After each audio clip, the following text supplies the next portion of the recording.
had a number of them. Some of the headlines sound bigger than the actual impact to actual employees, because you take a skeleton crew of executives and you set up an office here where you still may have large-scale operations in the Northeast, but here's your home. But that withstanding, we've still had a lot of growth of companies around the board.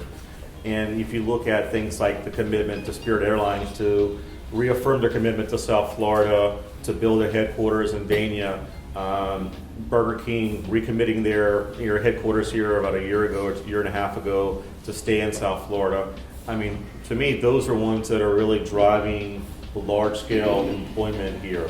I think if you look forward 5 years, kind of like what happened in Atlanta between Buckhead and downtown, became a midtown Atlanta. It's going to be the same sort of thing. You're going to have a new community, very exciting, with all the amenities that's going to attract people.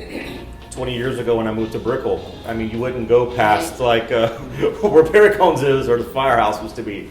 Now, there's where you really want to be, and it changes a lot of dynamics, even for your office space. I mean, some city in Miami's got to do the same thing. It's not cheap because we're talking about urban land in a very expensive area, but that's got to be done. And obviously schools, so we can get schools, get people moving, get people outdoors. I think it's going to really continue to make Miami great, and the development and everything else is just going to funnel with it and continue to. So,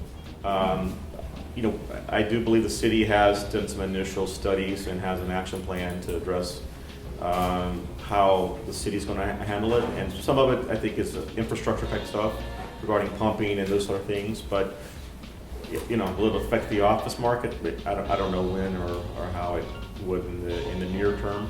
We'll have to see how it plays out in the long term, I think. But there's going to be more and more restaurants coming, and more as they develop, because they can support. Kind of to John's question earlier, how do you support the high rents? Well, you put more people there, so they got more business, and they can make more money, and they can pay more rent, right? It's kind of that's to me the way I see it.